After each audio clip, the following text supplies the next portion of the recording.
السلام علیکم ورحمۃ اللہ وبرکاتہ۔ پیارے بچوں، آج ہم آپ کو سنانے جا رہے ہیں ایک سچی کہانی۔ اس کہانی کا عنوان پتہ کیا ہے؟ دیو آ گئے، دیو آ گئے۔ آپ کو پتہ ہے دیو کس کو کہتے ہیں؟ بڑے بڑے جن ہوتے ہیں جن کو ہم دیو کہتے ہیں۔ حضرت سعد ابن ابی وقاص پیارے نبی کے بڑے ہی اچھے صحابی تھے اور بڑے بہادر فوجی تھے، مجاہد۔ وہ اپنی فوج کو لے کر ایران کے بادشاہ کسریٰ کے شہر مدائن کی طرف بڑھے۔ مدائن کا شہر دریائے دجلہ کے دونوں کناروں پر آباد تھا۔ ایک کنارے پر بادشاہ کا محل تھا اور دوسرے کنارے پر ایک آبادی تھی جس کو بحر شیر کہتے تھے۔ اس کے قریب سابات کا مضبوط قلعہ تھا جس میں بادشاہ کی ایک خاص فوج رہتی تھی۔ اس فوج میں بڑے بڑے نامی بہادر شامل تھے۔ یہ لوگ مسلمان نہیں تھے، یہ آگ اور سورج کو پوجنے والے تھے۔ یہ لوگ ہر صبح کو اٹھ کر قسم کھاتے تھے کہ جب تک ہم زندہ ہیں ایران کی سلطنت کی حفاظت کریں گے۔ ان کے پاس ایک خوفناک پالتو شیر بھی تھا کہ جب ضرورت پڑے اسے دشمن پر چھوڑ دیں۔ حضرت سعد جو اپنی فوج کو لے کر مدائن کی طرف جا رہے تھے، انہوں نے اپنے بھتیجے حضرت ہاشم بن عتبہ رضی اللہ تعالیٰ عنہ کو کچھ فوج دے کر بڑی فوج کے آگے روانہ کیا۔ ہاشم مشہور بہادر تھے۔ جب وہ سابات کے قریب پہنچے تو ایرانی بہادر بڑے جوش و خروش سے ان کے مقابلے کے لیے نکلے۔ ان کا پالتو شیر بھی ساتھ تھا۔ وہ غرا کر مسلمانوں پر جھپٹا۔ حضرت ہاشم نے آگے بڑھ کر اس پر تلوار کا ایسا وار کیا کہ وہ شیر 2 ٹکڑے ہو کر گر پڑا۔ اس کے ساتھ ہی مسلمان اللہ اکبر کا نعرہ لگا کر ایرانیوں پر ٹوٹ پڑے۔ بہت سے ایرانی مارے گئے۔ جو باقی بچے انہوں نے بھاگ کر بحر شیر میں پناہ لی۔ اس آبادی کے گرد بڑی مضبوط فصیل تھی۔ فصیل ایک اونچی چوڑی دیوار ہوتی ہے۔ مسلمانوں نے اس کا محاصرہ کر لیا، یعنی اس کے چاروں طرف گھیرا کر کے بیٹھ گئے۔ اتنے میں حضرت سعد بھی بڑے لشکر کے ساتھ وہاں پہنچ گئے۔ جب انہوں نے شیر کے مارے جانے کا حال سنا تو خوش ہو کر اپنے بہادر بھتیجے کا ماتھا چوم لیا۔ 2 ماہ کے محاصرے کے بعد مسلمانوں نے بحر شیر فتح کر لیا۔ اس کے بعد مسلمانوں نے خاص شہر مدائن کی طرف بڑھنے کی تیاری کی، کیونکہ بادشاہ تو مدائن میں تھا، لیکن وہ بادشاہ کا محل دریا کے دوسرے پار تھا جہاں دریا کو عبور کیے بغیر داخل نہیں ہو سکتے تھے۔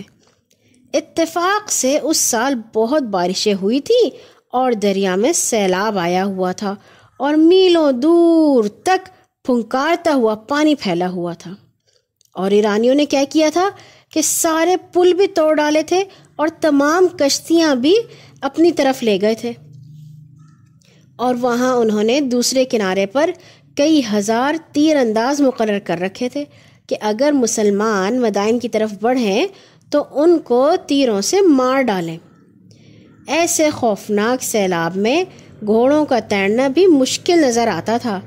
مسلمانوں کی فوج میں مشہور صحابی حضرت سلمان فارسی بھی موجود تھے۔ حضرت سعد رضی اللہ تعالیٰ عنہ نے ان سے مشورہ کیا، اب کیا کیا جائے؟ دریا میں سیلاب بھی ہے اور تیر انداز بھی کھڑے ہیں اور سیلاب اتنا زیادہ ہے کہ گھوڑے تیر نہیں سکتے۔ مگر حضرت سلمان نے کہا، مجھے یقین ہے کہ اللہ دین اسلام کو ضرور غالب کریں گے اور اس دین کو پھیلانے والے دریا میں غرق نہیں ہو سکتے۔ اب حضرت سعد نے مسلمانوں کے سامنے ایک پرجوش تقریر کی اور کہا، مسلمانوں، میں تو پکا ارادہ کر چکا ہوں کہ اللہ کے بھروسے پر گھوڑے کو دریا میں ڈال دوں۔ بولو، کون مجاہد اس کام میں میرا ساتھ دے گا؟ سب مسلمانوں نے یک زبان ہو کر کہا، اے امیر، ہم سب آپ کا ساتھ دیں گے۔ اب حضرت سعد رضی اللہ تعالیٰ عنہ نے اللہ کا نام لے کر اپنا گھوڑا دریا میں ڈال دیا۔ سارے لشکر نے ان کا ساتھ دیا۔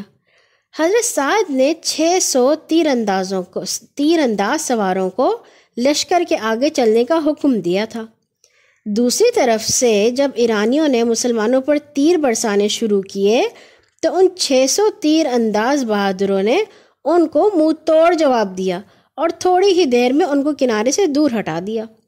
اب مسلمان اطمینان سے پانی میں اس طرح جا رہے تھے جیسے کسی باغ کی سیر کر رہے ہوں۔ دو دو سوار ساتھ ساتھ چل رہے تھے اور آپس میں باتیں کرتے جا رہے تھے۔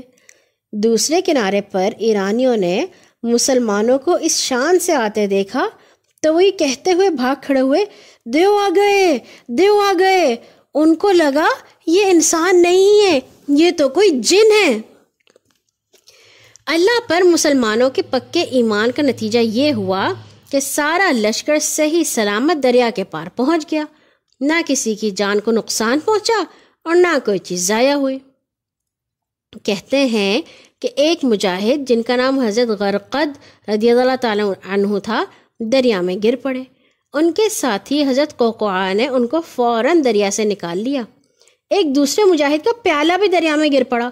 انہوں نے کہا، خدا کی قسم مجھے یقین ہے سارے لشکر میں سے صرف میرا پیالہ ہرگز ضائع نہ ہوگا۔ خدا کی قدرت، جب اسلامی لشکر دوسرے کنارے پر پہنچا تو دریا کی ایک لہر نے یہ پیالہ بھی کنارے پر ڈال دیا۔ اس طرح کسی مسلمان کی ایک سوئی تک ضائع نہ ہوئی۔ ایران کے بادشاہ مسلمانوں کے مدائن پہنچنے سے پہلے ہی اپنے وزیر اور امیر سمیت بھاگ گیا تھا۔ مسلمان مدائن میں داخل ہوئے تو سب سے پہلے انہوں نے کسریٰ کے عظیم الشان سفید محل میں شکرانے کی نماز پڑھی، پھر اپنے اپنے ٹھکانوں پر چلے گئے۔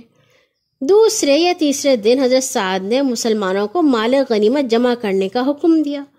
اس میں مسلمانوں کو اربوں روپے کے ہیرے، جواہرات، سونا، چاندی اور دوسری قیمتی چیزیں ہاتھ لگیں۔ اللہ کے یہ نیک بندے اتنے ایماندار اور دیانتدار تھے کہ کوئی بھی چیز ملی انہوں نے فوراً مال غنیمت کے افسر کو سپرد کر دیا کہ یہ مسلمانوں کی ہے۔ حضرت عمر فاروق کو اس فتح اور مال غنیمت کے بارے میں اطلاع دی گئی تو وہ بے حد خوش ہوئے اور مجاہدین کی دیانتداری کی بہت تعریف کی۔